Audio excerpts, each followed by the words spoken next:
নমস্কার, আমি অতীন্দ্র ঘোষ, একজন মানবাধিকার কর্মী। দীর্ঘদিন ধরে আমরা মানুষের অধিকার নিয়ে লড়াই করছি।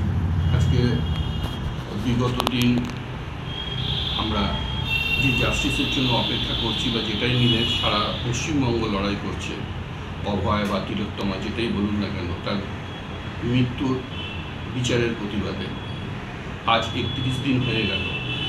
আজ সুপ্রিম কোর্টও একটি রায় দিয়েছে যে আগামী শুনানি হবে 17 তারিখে, 17ই সেপ্টেম্বর।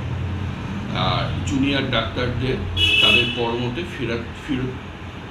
যাতে তারা ফিরে আসে তার জন্য তাদেরকে বলা হয়েছে আগামীকাল 5টার মধ্যে যেন তারা যোগদান দেয়। সত্যি কথা যে আজকে ডাক্তাররা যদি হসপিটালে কর্মবিরতিতে থাকে তাহলে প্রচুর পেশেন্টের অসুবিধা হচ্ছে, হয়তো প্রচুর পেশেন্ট মৃত্যুবরণের দিকে এগিয়ে যাচ্ছে। একজনের বিচারের লড়াইতে আমরা বহু মানুষকে হারাবো, সেরকম হলে তো চলবে না। কারণ কি, আমরা ন্যায়সঙ্গতভাবে লড়াই করছি, যেটা জাস্টিস সেটা আমাদেরকে পেতে হবে। সেটা সঠিক পর্যায়ে রেখে সঠিকভাবে আন্দোলন করে যাতে সেই জিনিসটাকে পাওয়া যায়, তারই আমাদের প্রচেষ্টা করতে হবে।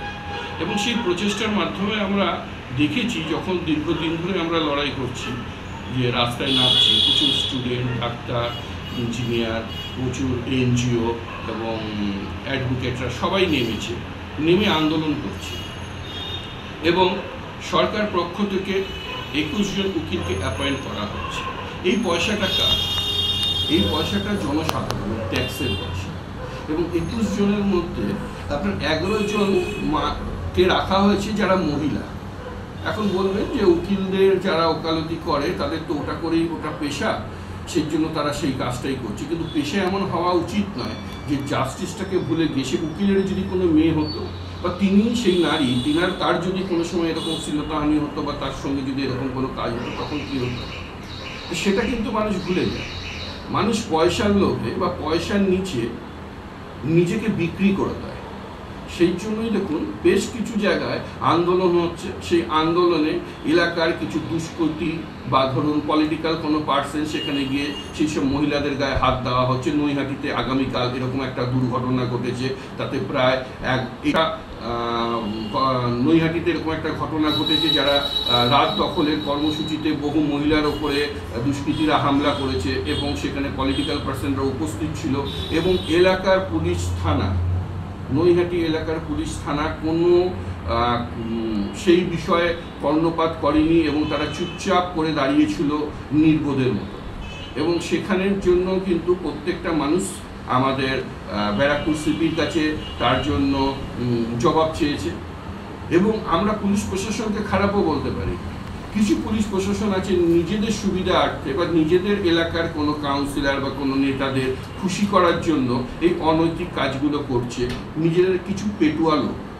কিন্তু সেই জিনিসটা তো ঠিক নয়। তাতে পুলিশ প্রশাসনের একটা গরিমাকে নষ্ট হচ্ছে। প্রশাসনিক যে মানুষজনদেরকে আমরা রেসপেক্ট করি, সম্মান করি, সেই মানুষগুলো কিন্তু নিজেদের জামাতে বা নিজেরা যে ইউনিফর্মটা পরে সেই ইউনিফর্মে দাগ লাগাতে কিন্তু বাধ্য হচ্ছে বা দাগ লাগাচ্ছে, কিছু পয়সার লোভে, কিছু রাজনৈতিক মানুষকে খুশি করার লোভে। এটা হওয়াটা বাঞ্ছনীয় নয়। তাহলে কিন্তু আগামী দিনে আমাদের এই আন্দোলন, যে আন্দোলন সমগ্র সাধারণ জনগণ করছে, সেই আন্দোলন সেভাবেই চলবে। আগামী বুধবার 11ই সেপ্টেম্বর কলকাতা প্রেস কর্নার থেকে রাজভবনের উদ্দেশ্যে একটি rally, Kolkata advocate forum unity এবং সিপিডিআর ইন্ডিয়া হিউম্যান রাইটস অর্গানাইজেশনের যৌথ উদ্যোগে এবং বহু এনজিওরা সাথে এসে জুড়ছে। যে আন্দোলনটায় আমরা পিসফুলি মানুষের জন্য, সরকারের কে নৈতিক দিকটি দেখানোর জন্যই আমাদের এই আন্দোলন, যে মানুষের জন্য যেন আমরা কাজ করতে পারি। সরকার মানুষের নির্বাচিত হয়েই সেই জায়গায় উপস্থিত, এবং সরকারকে সবসময় মানুষের কথা ভাবতে হবে, শুধু নিজেদের সুবিধার কথা ভাবলে হবে না।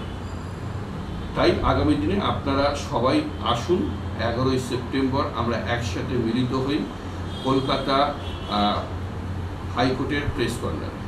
নমস্কার।